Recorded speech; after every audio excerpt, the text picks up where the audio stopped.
संतरे के 5 बीज। वर्ष 82 और 90 के बीच के शर्लॉक होम्स के केसों के नोटों और रिकॉर्डों पर नजर डालने पर मुझे इतने सारे केस मिले जो दिलचस्प भी थे, विचित्र भी, कि समझ में नहीं आता कि कौन सा केस उठाऊं, कौन सा छोड़ूं। कुछ को अखबारों से ही काफी प्रचार मिल चुका था, कुछ केसों ने उसको भी उलझन में डाल दिया था, और अगर कहानी के तौर पर बताए जाएं तो उनका कोई अंत नहीं बताया जा सकता था। कुछ केस अधूरे सुलझे हुए थे और सबूत के आधार पर नहीं, बल्कि अनुमान के आधार पर ही उनका फैसला किया गया था।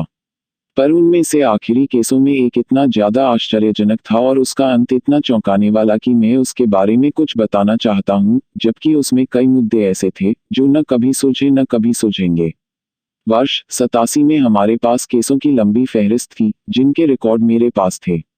मेरे पास पेराडोल चेंबर का किस्सा था, एमिटर मेंडेविनफट सोसाइटी का भी किस्सा था, जो फर्नीचर की दुकान के गोदाम के नीचे के तहखाने में बड़ा ऐयाशी भरा क्लब चलाती थी। सोफी एंडरसन के खूनी से संबंधित सारे तत्व। यह एक छोटा ब्रिटिश पानी का जहाज था, उफा द्वीप में ग्राइस पैटरसन्स के साहसिक कारनामे और कैम्बरवेल को जहर दिए जाने का केस। जैसा सबको याद होगा, इस आखिरी केस में शर्लॉक होम्स ने मृतक की घड़ी में चाबी भरकर साबित कर दिया था कि उसमें 2 घंटे पहले ही चाबी भरी गई थी और इसलिए मृतक लगभग इसी समय सोने के लिए गया होगा। इस बात से केस सुलझाने में बहुत मदद मिली। ये सारे केस मैं बाद में कभी लिखूंगा, पर उनमें से कोई भी इतना हैरान करने वाला नहीं था जितना यह, जिसके बारे में मैं अपनी कलम से लिखने जा रहा हूँ। सितंबर के आखिरी दिनों की बात है और तूफानी हवाएं अपने रौद्र रूप में आ चुकी थी। सारे दिन हवाएं सायं और बारिश खिड़कियों से टकराती रही थी, जिससे इस विशाल लंदन में भी, जो इंसानों ने बनाया है, हम अपनी दिनचर्या भूलकर प्रकृति की लीला के बारे में सोचने को मजबूर हो गए थे, जो मानव जाति पर उसकी सभ्यता के सींचों से चीख रही थी, मानो पिंजरे में बंद कोई हिंसक पशु हो। शाम होते होते तूफान और भी तेज हो गया और हवाएं ऐसे चीत्कार कर रही थी, मानो चिमनी में कोई बच्चा फंस गया हो। शर्लॉक होम्स आग के पास बैठा अपने केसों की सूची बना रहा था, जबकि दूसरी ओर मैं बैठा क्लार्क रसल की बेहतरीन समुद्री कथाएं पढ़ने में डूबा हुआ था। तभी बाहर हवाओं की तेज सनसनाहट कहानी की हवाओं से घुलमिल सी गई और बारिश की बौछार समुद्र की ऊंची लहरों जैसी लगने लगी।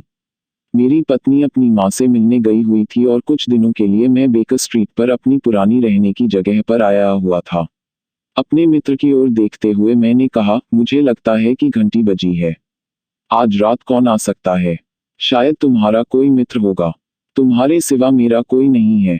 उसने जवाब दिया, मैं मेहमानों को बढ़ावा नहीं देता। कोई मुवक्किल? अगर है तो कोई गंभीर केस ही होगा। नहीं तो ऐसे दिन कोई भी घर से क्यों निकलेगा, वह भी इस समय पर? मैं समझता हूँ कि यह मकान मालकिन का ही कोई चमचा होगा। शर्लॉक होम्स का अंदाजा गलत था, क्योंकि गलियारे में कदमों की आहट हुई और दरवाजा खटका।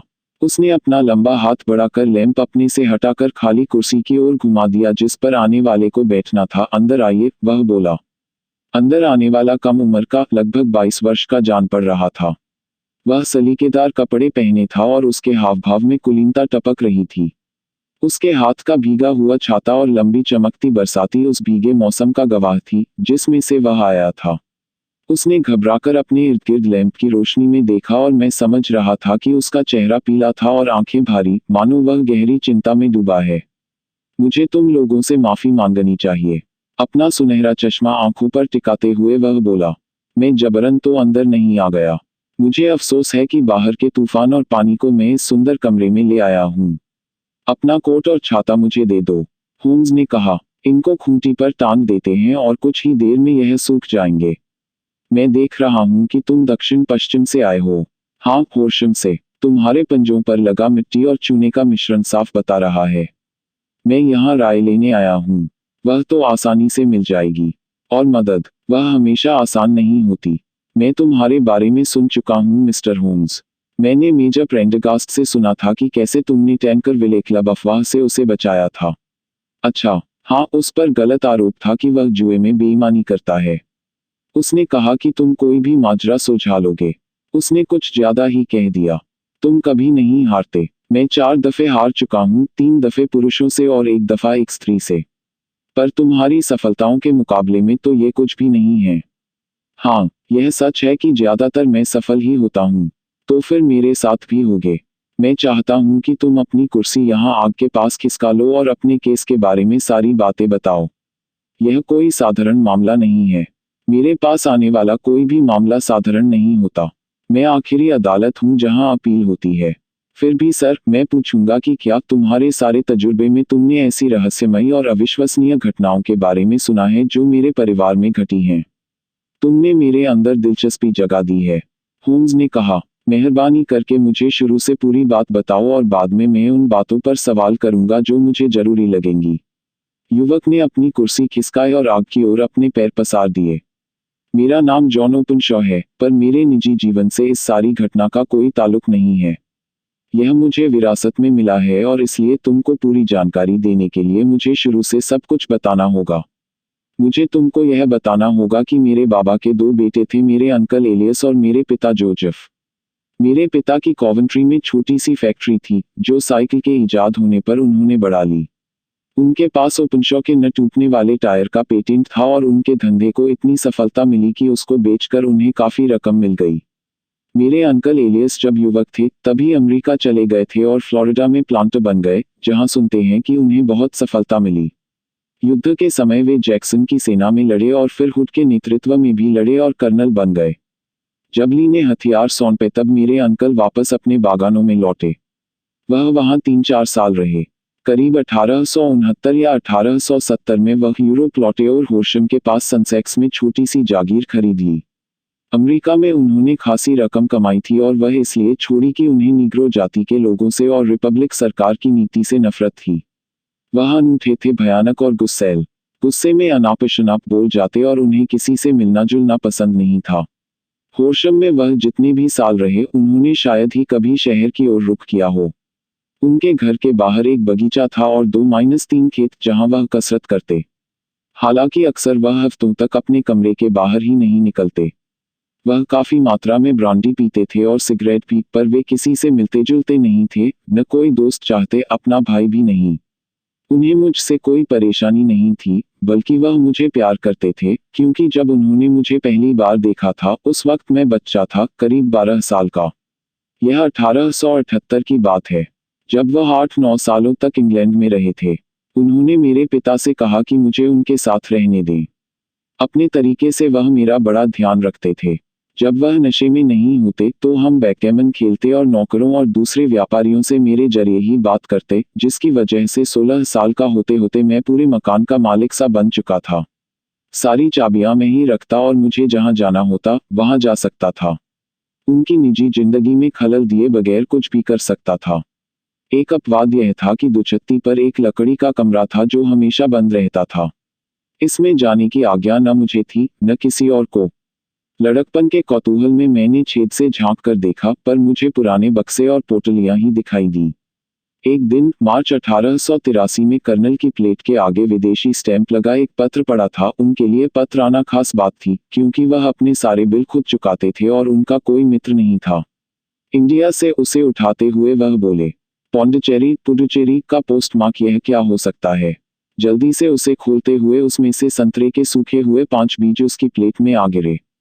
यह देखकर मैं हंसने लगा, पर उनका चेहरा देखते ही मेरी हंसी होंठों तक ही ठहर गई। उनके होंठ लटक गए थे, आंखें बाहर निकल आई थी, रंगत चूने जैसी सफेद पड़ गई थी और वह उस लिफाफे को देखते रह गए जो अब भी उनके कांपते हाथों में था। का का वह चीखे और फिर बोले, ओह मेरे पाप मुझसे आगे निकल गए। क्या है अंकल? मैंने हड़बड़ाकर पूछा। मौत, वह बोले और वहां से उठकर अपने कमरे में चले गए और मैं डर से कांपता रह गया। मैंने लिफाफा उठाया और देखा कि अंदर की ओर लाल स्याही से 3 बार का अक्षर लिखा हुआ है। इन सूखे बीजों के सिवा उसमें और कुछ भी नहीं था। उनके इस भय के पीछे क्या वजह हो सकती थी? मैं सीढ़ियां चढ़ ही रहा था कि वे हाथ में पुरानी जंग लगी चाबी लिए उतरते हुए मिले। यह चाबी दुछत्ती की रही होगी। उनके दूसरे हाथ में पीतल की एक छोटा सी डिब्बी थी, जो गुल्लक जैसी दिखाई पड़ रही थी। वे लोग जो मर्जी आए करें, पर मैं उनको फिर भी मात दे दूंगा, वह बोले। मेरी से कहो कि आज मेरे कमरे में आग सुलगा दे और होर्शम से वकील फोर्डहाम को बुलवा भेजे। मैंने वही किया जो उन्होंने कहा था और जब वकील आया तो मुझे कमरे में बुलवाया गया। आग तब तक तेज हो गई थी और अंगीठी में जले हुए कागज जैसी काली राख पड़ी थी, जबकि उसके पास ही खाली पीतल की डिब्बी खुली रखी थी। जब मैंने डिब्बी देखी, मैं देखकर चौंक गया कि उसके ढक्कन पर 3 बार का छपा था, जो मैंने सुबह लिफाफे पर देखा था। मैं चाहता हूँ, जॉन, मेरे अंकल बोले। तुम मेरी वसीयत के गवाह बनो। मैं अपनी सारी जायदाद, उससे फायदे और नुकसान, सब कुछ अपने भाई यानी तुम्हारे पिता के नाम करता हूँ, जिसके बाद जाहिर है, यह तुमको मिल जाएगी। अगर तुम चैन से इसे भोग सकोगे तो अच्छा है। अगर नहीं तो मेरी राय मानो मेरे बेटे, और इसे अपने जानी दुश्मन को दे देना। मुझे अफसोस है कि मैं तुमको ऐसी जायदाद दे रहा हूँ जिसके दो पहलू हैं, पर मैं कह नहीं सकता कि हालात क्या रंग लाएंगे। वहां दस्तखत कर दो जहां मिस्टर फोर्डम बताएं। मैंने कागज पर दस्तखत कर दिए और वकील उसे अपने साथ ले गया। इस घटना ने मेरे ऊपर गहरी छाप छोड़ी और मैंने इस बारे में बहुत सोचा, पर कुछ भी नहीं समझ पाया।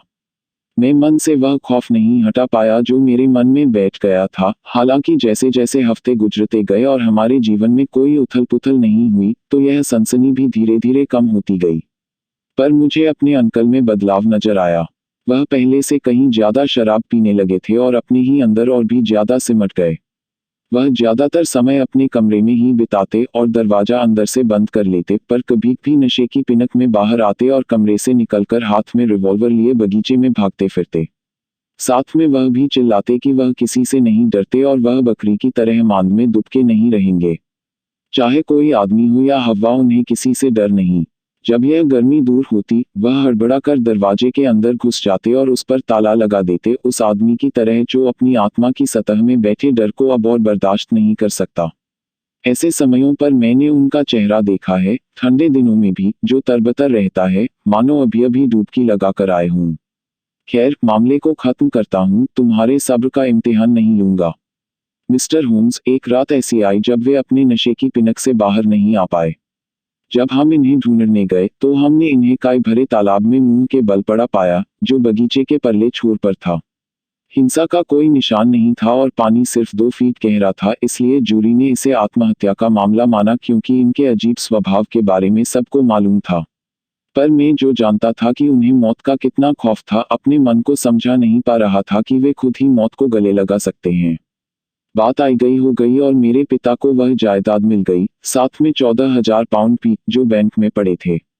1 मिनट, होम्स ने टोका। मैंने अब तक जितने भी बयान सुने हैं, उनमें तुम्हारा बयान सबसे अजब है।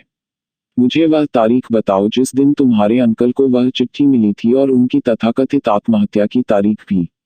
चिट्ठी 10 मार्च 1883 को आई थी। उनकी मौत 7 हफ्तों बाद 2 मई को हुई। शुक्रिया, अब बोलो। जब मेरे पिता ने होर्शम जायदाद ली तो मेरे कहने पर उन्होंने दुछत्ती पर ध्यान से खोजबीन की, जो हमेशा बंद रखी जाती थी। हमें वह पीतल की डिब्बी मिली, हालांकि उसके अंदर का सामान जलाया जा चुका था। उसके ढक्कन के अंदर की ओर कागज का लेबल था जिस पर क लिखा था और उसके नीचे लिखा था पत्र, दस्तावेज, रसीदें और एक रजिस्टर। हमने अंदाज लगाया कि ये वे कागजात थे जो कर्नल ओपनशॉ ने नष्ट कर दिए थे। दुछत्ती पर बाकी कुछ भी काम का नहीं था, सिवाय अंकल के अमेरिका के दिनों के कुछ बिखरे कागज और नोटबुक, जो कुछ युद्ध के दौरान की थी और दिखाती थी कि उन्होंने अपना काम अच्छे तरीके से किया और अच्छे सिपाही के तौर पर नाम कमाया। दूसरी उन तारीखों की थी जब दक्षिण के स्टेट बन ही रहे थे और ज्यादातर राजनीति से संबंधित थे, क्योंकि जाहिर था कि उन्होंने कार्पेट बैग राजनीतिज्ञों का विरोध किया था, जो उत्तर से भेजे गए थे। खैर, 84 की शुरुआत थी जब मेरे पिता होर्शम में रहने आए और जनवरी 85 तक सब कुछ ठीक ठाक चलता रहा। नए साल के चौथे दिन जब हम नाश्ता करने बैठे तो मैंने अपने पिता को चिल्लाते हुए सुना। वह अपने सामने अभी अभी खोला गया लिफाफा हाथ में लिए बैठे थे और सूखे हुए 5 संतरे के बीज उनकी दूसरे हाथ की खुली हथेली में रखे थे। कर्नल के साथ घटित ऐसी ही घटना को मैंने उन्हें भी बताया। उसे वह मनगढ़ंत कहानी कहकर हंसी में उड़ाया करते थे, पर अब वह डरे हुए और उलझन में पड़े दिखाई दे रहे थे, जब खुद उनके साथ वही घटा था। इसका क्या मतलब है, जॉन? वह हकलाए। मेरा दिल पत्थर हो चुका था। यह क है, मैंने कहा। उन्होंने लिफाफे के अंदर झांका। हाँ, यही है। वह चिल्लाए। यहाँ पर यही लिखा है। पर इसके ऊपर यह क्या लिखा है? सूर्य घड़ी पर यह कागज रखो। मैंने उनके कंधे पर से झांकते हुए पढ़ा। कौन से कागज? कौन सी सूर्य घड़ी? उन्होंने पूछा। बगीचे वाली सूर्य घड़ी। और कोई नहीं है, मैंने कहा, पर कागज वे वाले होंगे जो नष्ट कर दिए गए हैं। फू, बहादुर दिखने की कोशिश करते हुए वह बोले। हम यहाँ सभ्य समाज में हैं और इस तरह की बेहूदगी यहाँ नहीं चल सकती। यह आया कहाँ से है? डुंडी से पोस्टमार्क पर नजर डालते हुए मैं बोला। यह कोई बेहूदगी भरा मजाक है। उसने कहा, मुझे सूर्य घड़ी और कागजातों के बारे में क्या मालूम। मैं ऐसी बेवकूफ़ी पर ध्यान नहीं दे सकता। मैं पुलिस से बात जरूर करूंगा। मैंने कहा, जिससे सब मुझ पर हंसे। कोई जरूरत नहीं, तो मुझे करने दीजिए। नहीं, मैं तुम्हें नहीं करने दूंगा। इस बेकार की बात का बतंगड़ मैं नहीं बनने दूंगा। उनसे बहस करना बेकार था क्योंकि वह बड़े अड़ियल किस्म के थे। मेरा दिल आशंकाओं से भर गया था। चिट्ठी आने के तीसरे दिन मेरे पिता किसी दोस्त से मिलने घर के बाहर गए मेजर फ्रीडी से, जो पोर्ट्सडाउन हिल पर एक किले की कमान संभाले थे। मुझे खुशी हुई कि वे गए क्योंकि मुझे लगा कि वह घर से जितनी दूर हो सकते हैं उतने ही सुरक्षित रहेंगे। पर मैं गलत था। उनके जाने के दूसरे दिन मेजर का तार आया कि मैं फौरन वहां पहुंच जाऊं। मेरे पिता एक गहरे चूने के गड्ढे में गिर गए थे और बेहोश पड़े थे, उनका सिर चकनाचूर हो गया था। मैं जल्दी से वहां पहुंचा, पर वह होश में आए बगैर ही मर गए। ऐसा लग रहा था कि शाम के धुंधलके में वह फहम से लौट रहे थे, और क्योंकि इलाका उनके लिए अनजान था और गड्ढा ढका हुआ नहीं था, इसलिए जूरी ने बिना हिचके उसको दुर्घटना संबंधी मौत का मामला बता दिया। मैंने ध्यान से उनकी मृत्यु से संबंधित हर मसले पर गौर किया, पर मुझे ऐसी कोई भी बात नहीं लगी जो यह शक पैदा करती कि उनकी हत्या हुई है। न हिंसा का कोई निशान था, न पैरों के निशान, न कोई लूटपाट, न सड़कों पर अजनबियों की मौजूदगी की खबरें, और फिर भी मुझे यह बताने की जरूरत नहीं कि मेरा मन बेचैन था और मुझे पूरा यकीन था कि उनके इर्द गिर्द कोई घटिया जाल बुना गया था। इस खौफनाक घटना के बाद मैंने यह सब विरासत में पाया। तुम पूछ सकते हो कि मैंने यह जायदाद किसी को दे क्यों नहीं दी। मेरा जवाब यह है कि मैंने ऐसा इसलिए नहीं किया क्योंकि मुझे अपने दिल में कहीं न कहीं मालूम है कि हमारी परेशानियां कहीं न कहीं मेरे अंकल की जिंदगी में घटी एक घटना से जुड़ी हैं, और यह चाहे मैं इस घर में रहूं या कहीं और, खतरा तो मंडराता ही रहेगा। जनवरी 85 में मेरे पिता की मौत हुई थी, और इसके बाद 2 साल 8 महीने गुजर चुके हैं। तब से मैं होशम में आराम से रह रहा था और मुझे उम्मीद होने लगी थी कि हमारे परिवार के ऊपर से शाप हट गया है और पिछली पीढ़ी के साथ ही खत्म हो गया है। पर मैं बड़ी जल्दी बेफिक्र हो गया था। कल सुबह मुझ पर भी वही गाज गिरी जो मेरे पिता पर गिरी थी। युवक ने अपनी जेब से एक मुड़ा तोड़ा कागज निकाला और मेज पर उसने संतरे के 5 सूखे हुए बीज पलट दिए। यही वह लिफाफा है, वह बोला। इसमें लंदन के पूर्वी भाग का पोस्टमार्क है। इसके अंदर भी वही लिखा है जो मेरे पिता के लिफाफे पर लिखा था, का, और फिर कागजात सूर्य घड़ी पर रखो। तुमने क्या किया? होम्स ने कहा, कुछ नहीं, कुछ नहीं। सच कहूं तो उसने अपना चेहरा अपने पतले, सफेद हाथों से ढक लिया। मैं अपने को बेसहारा महसूस कर रहा हूं। मुझे मानो मैं खरगोश हूं जिसकी ओर सांप बढ़ रहा है। मुझे लगता है कि मैं किसी ऐसी शैतानी ताकत से जूझ रहा हूं जिससे बचा नहीं जा सकता। चच, शर्लॉक होम्स ने कहा, तुम्हें कुछ करना होगा, नहीं तो तुम हार जाओगे। तुम्हें फुर्ती दिखानी होगी। यह समय हिम्मत हारने का नहीं है। मैं पुलिस से मिल चुका हूं। पर मेरी कहानी सुनकर वे मुस्कुरा दिए। मुझे यकीन है कि इंस्पेक्टर के मन में यह बात है कि चिट्ठियां किसी ने मजाक में भेजी हैं और मेरे रिश्तेदारों की मौतें महज दुर्घटनाएं थीं, जैसा जूरी ने कहा था, और धमकियों से इनका कोई सरोकार नहीं था। होम्स ने अपनी मुट्ठी हवा में लहराई। कितना पागलपन की विश्वास ही नहीं होता, वह बोला। पर उन्होंने मुझे एक पुलिस वाला दिया है जो मेरे साथ मेरे घर पर रहेगा। क्या आज रात वह तुम्हारे साथ आया है? नहीं, उसको हुक्म है कि वह घर पर रहे। होम्स ने फिर हवा में हाथ लहराया। तुम मेरे पास क्यों चले आए? वह बोला। और सबसे पहली बात, तुम मेरे पास तुरंत क्यों नहीं आए? मुझे मालूम नहीं था। आज ही मेजर प्रेंडरगास्ट से बात करने पर उनकी सलाह से मैं यहाँ आया हूँ। चिट्ठी आने के बाद 2 दिन हो गए हैं। हमें इसके पहले ही कुछ कर लेना चाहिए था। तुम्हारे पास और कोई जानकारी तो नहीं है, कोई और बात जिससे हमें मदद मिल सके? एक बात और है, जॉन ओपनशॉ बोला। उसने अपनी जेब टटोली और उसमें से नीले रंग का कागज निकाला और मेज पर रख दिया। मुझे कुछ याद है कि जिस दिन मेरे अंकल ने कागजात जलाए, मैंने गौर किया था कि राख के ढेर में कुछ अंजले टुकड़े हैं जो इस रंग के थे। मुझे यह एकमात्र कागज उनके कमरे के फर्श पर पड़ा मिला, और मुझे लग रहा है जो दूसरे कागजों के पुलिंदे से उड़कर गिरा हो, जिससे जलने से बच गया।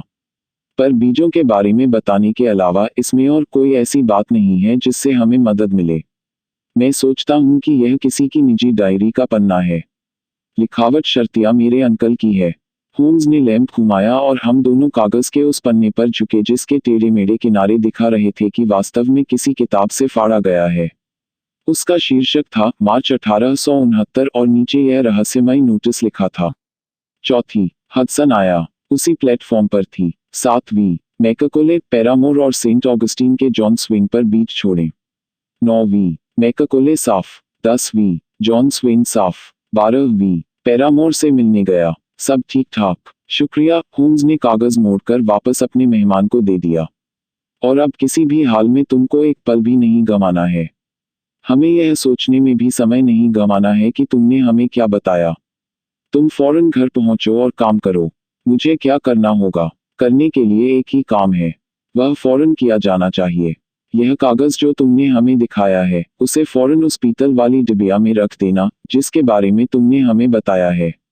उसमें एक नोट यह भी लिख कर रखना कि बाकी सारे कागज तुम्हारे अंकल ने जला दिए थे और तुम्हारे पास बस यही एक बचा है। इस बात को ऐसे शब्दों में लिखना जिससे उनको तसल्ली हो जाए। यह करने के बाद तुम्हें फौरन यह डिब्बी सूर्यघड़ी पर रख देनी है, जैसा उन्होंने कहा है, समझे तुम? पूरी तरह से। इस वक्त बदला लेने के बारे में मत सोचना। मुझे लगता है कि हम कानून का सहारा ले तो हमें फायदा होगा, पर हमें अपना जाल बुनना होगा जबकि उनका जाल तैयार है। पहली बात जिस पर हमें ध्यान देना है वह यह है कि उस खतरे को दूर किया जाए जो तुम्हारे ऊपर इस वक्त मंडरा रहा है। दूसरी बात है कि इस गुत्थी को सुलझाना और दोषियों को सजा दिलवाना। शुक्रिया, युवक ने उठते हुए कहा और ओवरकोट पहन लिया। तुमने मुझे नई आशा और जीवन दिया है। मैं बिल्कुल वही करूंगा जैसी तुमने सलाह दी है। एक पल भी मत खोना। और सबसे जरूरी यह है कि इस बीच अपना ध्यान रखना। मुझे लगता है कि इसमें रत्ती भर भी शक नहीं कि तुम्हारे ऊपर एक भयानक खतरा मंडरा रहा है। तुम वापस कैसे जाओगे? वॉटरलू से ट्रेन लूंगा। अभी 9 नहीं बजे हैं।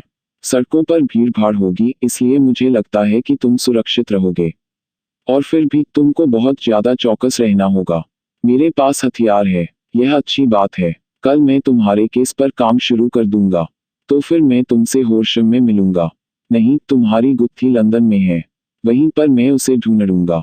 फिर मैं 1 दिन बाद या 2 दिनों में तुमसे संपर्क करूंगा और बताऊंगा कि कागज और डिब्बी का क्या हुआ। मैं हर बात में तुम्हारी सलाह मानूंगा। उसने हमसे हाथ मिलाया और चला गया। बाहर हवाएं अब भी सनसना रही थीं और खिड़कियों से टकरा रही थीं। यह अजीब दास्तां मानो हमें कोई शैतानी ताकतों से आए लग रही थी। शर्लॉक होम्स सिर झुकाए आग की लाल चिनगारी पर आंखें टिकाए चुपचाप कुछ देर बैठा रहा। फिर उसने पाइप सुलगाया और कुर्सी पर पसरते हुए वह धुएं के नीले छल्लों को देखने लगा जो छत पर एक दूसरे से खेल रहे थे। मुझे लगता है, वॉटसन, आखिर में वह बोला, हमारे सभी केसों में यह केस सबसे अजब है। 4 का चिन्ह वाले केस के अलावा। हाँ, उसके अलावा। और फिर भी मुझे लग रहा है कि यह जॉन ओपनशॉ शार्लेटोस से भी ज्यादा खतरों से गुजर रहा है। पर क्या तुमने कोई अंदाज लगाया है कि ये खतरे क्या हैं? मैंने पूछा। इनके बारे में कोई शक नहीं है, उसने जवाब दिया। तो फिर वे क्या हैं? ये कौन हैं? और इस दुखी परिवार के पीछे क्यों पड़े हैं? शर्लॉक होम्स ने आंखें बंद की और अपनी कुर्नियां कुर्सी के हथों पर टिका दी। असली तर्कबाज वह है जो किसी गुत्थी के बारे में एक ही जानकारी मिलने पर न सिर्फ सारा घटनाक्रम समझ लेता था, बल्कि उसके परिणाम भी बता देता है। जैसे कुवियर एक फ्रांसीसी हड्डी विशेषज्ञ एक हड्डी देखकर भाप लेता था कि यह किस जानवर की है। इसी तरह कोई दर्शक जो घटनाक्रम की एक कड़ी समझ जाता है, वह दूसरी कड़ियां भी समझ सकता है। यह बात हमें अभी भी समझ में नहीं आई है। वे समस्याएं भी हल हो जाती हैं, जिनसे वे लोग उलझन में पड़ जाते हैं जो अपनी इंद्रियों की मदद लेते हैं। इस कला को ऊंचाइयों तक पहुंचाने के लिए तर्क करने वाला उन सारे तथ्यों पर गौर करे जो उसकी जानकारी में हैं और इसी से सारी बात पता चल जाती है, जो इंसाइक्लोपीडिया और मुफ्त शिक्षा के इस दौर में बड़ी आश्चर्यजनक कामयाबी मानी जाएगी। पर यह बात इतनी नामुमकिन नहीं कि किसी को वह जानकारी हो जो उसके लिए जरूरी है। मैंने अपने केस में यही करने की कोशिश की है। अगर मुझे ठीक से याद है तो एक बार तुमने हमारी दोस्ती के शुरुआती दिनों में बड़े संक्षेप में मेरी सीमाओं की बात की थी। हाँ, हंसते हुए मैंने जवाब दिया। वह जब ही दस्तावेज था। फलस्फेफ, राजनीति, खगोल में 0 मिले थे, मुझे याद है। बॉटनी ठीक, भूविज्ञान में शहर के करीब 80 की मी के भीतर किसी भी इलाके की मिट्टी के दाग परखने में अति उत्तम, केमिस्ट्री में विख्यात, अनाटोमी अव्यवस्थित, सनसनीखेज साहित्य और अपराधी के रिकॉर्ड रखने में अद्भुत, वायलिन वादक, मुक्केबाज, तलवारबाज, वकील और अपने शरीर में कोकीन और तंबाकू के जहर भरने वाला। शायद यही मेरे विश्लेषण के खास मुद्दे थे। आखिरी बात सुनकर होम्स मुस्काया। ठीक है, वह बोला। मैं अब भी कहता हूँ, जैसा मैंने पहले भी कहा था कि आदमी को अपने दिमाग की छोटी सी दुछत्ती में वही सामान भरना चाहिए जिसकी उसको जरूरत पड़ सकती है और बाकी सामान उसे ऐसी जगह रखना चाहिए जहां से जरूरत पड़ने पर वह निकाल सके। अब ऐसे केस के लिए जो आज रात हमारे सामने पेश किया गया है, हमें अपने सभी साधन जुटाने होंगे। तुम्हारे पास वाले शेल्फ पर जो अमरीकी इंसाइक्लोपीडिया है, उसमें से क निकाल कर मुझे देना। Thank you. अब माजरे पर विचार करें। देखते हैं कि हमें क्या समझ में आता है। पहले तो हम इस बात को मानकर चलते हैं कि कर्नल ओपनशॉ के अमेरिका छोड़ने के पीछे कोई ठोस वजह थी। उसकी उम्र में कोई भी अपनी सारी आदतें बदलकर फ्लोरिडा के खुशनुमा माहौल को छोड़ इंग्लैंड के एक छोटे से शहर में रहना नहीं चाहेगा। इंग्लैंड में उसकी एकांत प्रियता दिखाती है कि उसे किसी व्यक्ति या वस्तु से खतरा था, तो हम यह मान सकते हैं किसी व्यक्ति या वस्तु से डरकर इसने अमेरिका छोड़ा था। जहां तक इस बात का सवाल है कि उसे किसका डर था, इसका अंदाजा उन भयंकर पत्रों से लगाया जा सकता है जो उसे और उसके परिवार वालों को मिले थे। क्या तुमने देखा था कि उन पत्रों में कहाँ का पोस्टमार्क था? पहला पौंडीचेरी से आया था, दूसरा डुंडी से और तीसरा लंदन ही से, पूर्वी लंदन से। इससे तुमको क्या समझ में आया? ये सारे समुद्री तट हैं कि पत्र लिखने वाला पानी के जहाज पर था। बहुत बढ़िया, हमारे पास एक सुराग आ गया है। इस संभावना में कोई शक नहीं है कि यह पत्र लिखने वाला किसी जहाज पर यात्रा कर रहा है। अब एक और बात ध्यान देने लायक है। पौंडीचेरी वाले पत्र में धमकी और अंजाम के बीच 7 हफ्तों का समय था, डुंडी में 3 या 4 दिनों का। इससे कोई ख्याल आता है यात्रा करने के लिए ज्यादा दूरी, पर पत्र को भी तो आने में ज्यादा दूरी तय करनी पड़ी थी। फिर मैं नहीं समझा। हम यह अंदाजा तो लगा ही सकते हैं कि यह आदमी या कई आदमी जरूर किसी पानी के जहाज पर यात्रा कर रहे हैं। ऐसा लगता है कि वे हमेशा अपने मिशन पर चलने से पहले ही अपनी धमकी भेज देते थे। तुमने देखा कि डुंडी से आने पर धमकी को कितना जल्दी अंजाम दिया गया था। अगर वे पौंडीचेरी से स्टीमर पर भी आए होते तो वे पत्र के साथ साथ ही पहुंचते, पर उन्हें 7 हफ्ते लगे। मेरे ख्याल से उन 7 हफ्तों का फर्क बताता है कि चिट्ठी लाने वाली मेल बोट और लेखक को लाने वाला जहाज में इतना ही फर्क था। हो सकता है इससे भी ज्यादा। यही हुआ है। और अब तुम समझोगे कि इस केस में कितना ज्यादा खतरा है और क्यों मैंने ओपनशॉ को चौकन्ना रहने के लिए कहा था। उनका वार हमेशा उस वक्त पड़ा है जब हथियारों ने वह दूरी तय कर ली है। पर यह पत्र लंदन से आया है और इसलिए हमारे पास देरी करने की गुंजाइश नहीं है। इसका क्या मतलब है? ये अंधाधुंध हत्याएं। ओपनशॉ जो कागजात लाया था, जाहिर है वे जहाज में आने वालों के लिए बहुत मायने रखते हैं। मैं सोचता हूं कि साफ है कि वे संख्या में 1 से ज्यादा हैं। एक अकेला आदमी 2 हत्याएं इतनी सफाई से नहीं कर सकता कि पूरी जूरी की आंखों में धूल झोंक सके। इसमें कई लोग शामिल रहे होंगे। ये सभी दृढ़ निश्चय और तेज दिमाग के हैं। वे उन कार्यों को किसी भी कीमत पर हासिल करना चाहते हैं। इस तरह तुम देखो का एक आदमी का नाम नहीं है, बल्कि किसी संस्था का बिल्ला है। पर किस संस्था का? क्या तुमने कभी, शर्लॉक होम्स ने झुकते हुए और आवाज धीमी करके कहा, क्या तुमने कभी कू क्लुक्स क्लैन का नाम नहीं सुना? नहीं, कभी नहीं। होम्स ने अपने घुटनों पर रखी किताब के पन्ने पलटे। यह रहा। कुछ देर बाद वह बोला, कू क्लुक्स क्लैन, यह नाम राइफल तानने की आवाज से लिया गया है। यह भयंकर गुप्त संस्था गृहयुद्ध के बाद दक्षिणी प्रांतों के कुछ कॉन्फेडरेट सैनिकों ने बनाई थी और जल्दी ही देश के अलग अलग भागों में इसकी शाखाएं बन गईं, खासकर टेनेसी, लुइसियाना, कैरोलिना, जॉर्जिया और फ्लोरिडा में। इसकी ताकत राजनीतिक मुद्दों, खासकर नीग्रो वोटरों को धमकाने के लिए प्रयोग की जाती थी और उन लोगों को मारने या देश से खदेड़ने के लिए जो इनका विरोध करते थे। अपने विरोधी का खात्मा करने के पहले उसको धमकी भेजी जाती थी, किसी जानी पहचानी चीज के जरिए, चाहे वह ओक का पत्ता हो या तरबूज के बीज या संतरे के बीज। यह पाने के बाद या तो विरोधी अपनी गलती सुधर लेता था या देश से भाग जाता। अगर वह विरोध जारी रखता तो उसकी मौत तय थी और यह मौत बड़ी सनसनीखेज होती। इस संस्था का संगठन इतना मजबूत था और दोषरहित कि एक भी केस ऐसा नहीं था जिसमें कोई इसका विरोध कर सका हो या जिसमें हथियारों का सुराग मिल सका हो। संयुक्त राष्ट्र अमेरिका की सरकार और दक्षिण के प्रभावशाली तबकों की कोशिशों के बावजूद कुछ सालों तक यह संस्था तरक्की करती गई। आखिरकार वर्ष 1859 में अचानक यह संस्था ढह गई। हालांकि उस तारीख के बाद भी उसी तरह के इक्वेफ मामले सामने आते रहे हैं। तुम देखोगे, होम्स ने किताब वापस रखते हुए कहा। संस्था के अचानक बिखरने का समय और ओपनशॉ के अमेरिका से काजों समेत फरार होने का समय एक ही था। हो सकता है कि इस घटना की यही वजह रही हो। इसलिए इसमें ताज्जुब नहीं है कि वह और उसका परिवार उन लोगों के निशाने पर है जिनको इसने धोखा दिया है। तुमको समझ में आ ही रहा होगा कि इस रजिस्टर और डायरी में दक्षिण के उन लोगों के नाम हैं जिन्होंने इस संस्था का गठन किया था और जो तब तक चैन से नहीं सो सकेंगे जब तक ये कागजात उसके हाथ न लग जाएं।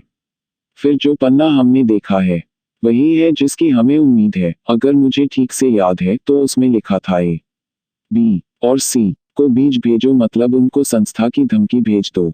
उसके बाद लिखा है कि ए और बी का सफाया हो गया है और सी का भी अंजाम भयानक ही था। मुझे लगता है डॉक्टर कि हम इस अंधेरे पर रोशनी डाल सकेंगे और मैं मानता हूं कि ओपनशॉ के पास बचने का यही तरीका है कि वह वही करे जैसा मैंने उसे बताया है। आज की रात करने या सुनने के लिए कुछ नहीं बचा है, इसलिए मुझे मेरा वायलिन पकड़ा दो और आधे घंटे के लिए हम इस भयानक मौसम और उससे भयानक इंसानों को भूलने की कोशिश करते हैं। सवेरे मौसम साफ हो चुका था और धुंधला सा सूरज लंदन पर चमक रहा था। जब मैं नीचे आया तो शर्लॉक होम्स नाश्ते के लिए बैठ चुका था। मुझे माफ करना कि मैंने तुम्हारा इंतजार नहीं किया, वह बोला। मैं अंदाज लगा रहा हूं कि मेरे सामने एक व्यस्त दिल है ओपनशॉ केस की वजह से। तुम क्या कदम उठाओगे? मैंने पूछा। वह तो मेरी शुरुआती छानबीन पर निर्भर होगा। शायद मुझे होर्शम जाना पड़ ही जाए। तुम पहले वहां नहीं जाओगे? नहीं, मैं शहर से शुरुआत करूंगा। घंटी बजा दो, नौकरानी तुम्हारी कॉफी ले आएगी। बंद अखबार उठाया। जैसे ही मेरी नजर उस पर पड़ी मेरे दिल में बर्फ सी जम गई। होम्स, मैं चिल्ला पड़ा। तुमने बहुत देर कर दी। आह, अपना कप रखते हुए वह बोला। मुझे इसी बात का तो डर था। कैसे किया गया? वह शांति से बोल रहा था पर मैं देख सकता था कि वह बहुत विचलित हो गया है। मेरी नजर ओपनशॉ के नाम पर पड़ी और शीर्षक है वॉथलू पूल के नीचे हादसा। सारा किस्सा पढ़कर सुनाता हूँ। कल रात 9 और 10 बजे के बीच एच डिवीजन के कांस्टेबल कुक ने, जो वॉथलू पुल के निकट तैनात था, मदद की पुकार और छपाक से किसी के पानी में गिरने की आवाज सुनी। वह रात बहुत ज्यादा अंधेरी थी और तूफानी भी, इस वजह से कुछ राह गुजरते लोगों की मदद के बावजूद किसी को बचा पाना नामुमकिन था। पर अलार्म बजाए गए और जल पुलिस की मदद से लाश बाहर निकाली गई। वह एक युवक की थी जिसका नाम उसकी जेब में रखे एक लिफाफे पर लिखा हुआ था, जॉन ओपनशॉ, और जिसका घर होर्शम के पास है। यह अटकल लगाई जा रही है कि वह वॉटरलू स्टेशन की आखिरी गाड़ी पकड़ने की जल्दी में था। इस जल्दी और घने अंधेरे की वजह से वह रास्ता भटक गया और नदी में स्टीम बोटों को रखने की जगह पहुंच गया। लाश पर हिंसा का कोई निशान नहीं था और इसमें कोई शक नहीं कि मृतक एक बदनसीब हादसे का शिकार हो गया, जिसकी वजह से सड़कों के खराब हालातों पर सरकार का ध्यान खींचा गया। कुछ मिनटों तक हम चुपचाप बैठे रहे। होम्स को इतने दुख और सख्ते में मैंने पहले कभी नहीं देखा था। इससे मेरे अहंकार को ठेस लगी है, वॉटसन। आखिर में वह बोला। यह बड़ी नीच भावना है, पर मेरे अहंकार को ठेस लगी है। अब तो यह मेरा निजी मामला बन गया है और अगर मेरा स्वास्थ्य ठीक रहा तो मैं इस गिरोह को पकड़ कर ही दम लूंगा कि वह मेरे पास मदद के लिए आया और मैंने उसे मरने के लिए भेज दिया। वह कुर्सी से उछला और बेताबी से कमरे के चक्कर लगाने लगा। उसके पीले गालों पर उत्तेजना की लाली थी और लंबे पतले हाथ आपस में गूंथ रहे थे। वे चालाक पिशाच होंगे। आखिर में वह बोला। उन्होंने कैसे उसको वहां पर पहुंचाया? वह जगह सीधी स्टेशन तक नहीं जाती। पुल पर बेशक बहुत भीड़ रही होगी ऐसी अंधेरी रात में भी, कि वे उसका काम तमाम कर सकें। खैर वॉटसन, हम देखेंगे कि लंबी दौड़ में किसकी जीत होगी। अभी मैं बाहर जा रहा हूँ। पुलिस के पास नहीं, अपनी पुलिस मैं खुद बनूंगा। जब मैं जाल बुन लूंगा तो भले ही वे मक्खियां चूस ले, पर पहले नहीं। पूरा दिन मैं अपने काम में व्यस्त रहा और जब मैं बेकर स्ट्रीट लौटा तो देर शाम हो चुकी थी। शर्लॉक होम्स तब तक नहीं लौटा था। वह करीब 10 बजे लौटा, थका और पीला। वह मेज पर गया, डबल रोटी का एक टुकड़ा तोड़ा, मुंह में फूंसा और पानी के साथ निगल गया। तुम भूखे हो? मैंने कहा। तड़प रहा हूँ। मैं भूल ही गया था। मैंने नाश्ते के बाद से कुछ नहीं खाया। कुछ नहीं, बिल्कुल नहीं। मेरे पास सोचने का वक्त ही नहीं था। और तुम्हें कामयाबी मिली। हाँ, क्या कोई सुराग मिला? वे मेरी मुट्ठी में हैं। ओपनशॉ की मौत का बदला जल्दी ही लूंगा। क्यों ना हम, वॉटसन, उनका ट्रेडमार्क उन पर ही आजमाएं। यह अच्छी तरकीब है। क्या मतलब? उसने अलमारी में से एक संतरा निकाला और उसके टुकड़े करके उनमें से बीज निचोड़कर मेज पर रख दिए। इनमें से उसने 5 बीज लिए और एक लिफाफे में भर दिए। उसके अंदर उसने लिखा जे ओ के लिए श ह की ओर से। फिर उसने लिफाफा सील करके उस पर पता लिखा, captain James Calhoun, Lone Star, Savannah, Georgia. जब वह तट पर पहुंचेगा तो यह लिफाफा उसका इंतजार करता मिलेगा। हल्के से हंसते हुए वह बोला, उसकी रात की नींद उड़ सकती है, वह समझ जाएगा कि यह उसकी मौत का फरमान है, जैसे ओपनशॉ को लगा था। और यह कैप्टन केलहुन कौन है? इस गिरोह का सरदार। मैं दूसरों से भी निपटूंगा, पर पहले इससे। तुम मामले की जड़ तक कैसे पहुंचे?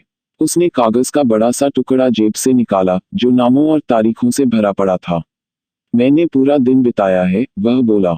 मैं पुराने अखबारों की फाइलों और लॉर्ड के रजिस्टरों को पढ़ने में, उस हर जहाज के बारे में जो जनवरी और फरवरी 83 के दौरान पौंडीचेरी पहुंचे थे। ऐसे 36 मालवाहक जहाज थे जो उन महीनों में दर्ज थे। इनमें से एक लोन स्टार ने मेरा ध्यान खींचा, क्योंकि उसको जाने की इजाजत लंदन से मिलने के बावजूद उसमें नाम दिया गया है यूनियन के किसी प्रांत का। शायद टेक्सास। मुझे ठीक से नहीं मालूम कि कौन सी जगह थी, पर मुझे मालूम है कि जहाज अमरीकी मूल का था। तो फिर मैंने डुंडी के सारे रिकॉर्ड देखे और जब मैंने पाया कि लोन स्टार नाम का जहाज जनवरी 85 में वहां था तो मेरा शक यकीन में बदल गया। मैंने पूछताछ की कि इस वक्त लंदन के किस तट पर कौन कौन से जहाज खड़े हैं। तो लोन स्टार यहाँ पिछले हफ्ते पहुंचा था। मैं इल्बर्ट डॉक गया कि आज सुबह वह समुद्र में ले जाया गया है। सवाना की ओर मैंने ग्रेवसेंट तार भेजा और पता चला कि वह थोड़ी देर पहले वहां से गुजरा था, और क्योंकि इस समय पूर्वी हवाएं चल रही हैं, मुझे शक नहीं है कि इस वक्त वह गुडविन पार कर चुका है और आइल ऑफ वाइट से ज्यादा दूर नहीं है। तो तुम क्या करोगे? ओह, मैंने उस पर शिकंजा कस दिया है। मुझे पता चला है कि वह और उसके 2 मित्र जहाज के एकमात्र अमरीकी मूल के यात्री हैं। बाकी सब फिन या जर्मन हैं। मुझे यह भी मालूम है कि पिछली रात वे जहाज से गायब थे। मुझे यह बात उससे मालूम पड़ी जो जहाज पर सामान लाद रहा था। जब तक जहाज सवाना पहुंचेगा, मेल बोट यह पत्र वहां तक पहुंचा चुकी होगी और सवाना की पुलिस को सूचना मिल चुकी होगी कि 3 सज्जन हत्या के सिलसिले में ढूंढे जा रहे हैं। पर इंसान कितनी भी योजनाएं बनाए, उसमें कोई न कोई दोष निकल ही आता है, और जॉन ओपनशॉ के हत्यारों को वे संतरे के बीज कहीं नहीं मिले, जिससे उन्हें पता चल सके कि उनके जितना ही चालाक और जिद्दी कोई इंसान उनका पीछा कर रहा है। उस साल की समुद्री हवाएं बहुत तेज थीं। हमने बहुत समय तक लोन स्टार के सवाना पहुंचने की खबर का इंतजार किया, पर हमें उनके बारे में कुछ पता नहीं चला। पिछले साल हमें पता चला कि अटलांटिक के किसी सुदूर किनारे पर किसी जहाज का टूटा हुआ पाल किसी लहर पर दिखाई दिया था, जिस पर एलएस लिखा था, और लोन स्टार की किस्मत के बारे में इससे ज्यादा हमें और कुछ भी नहीं मालूम हो सका है।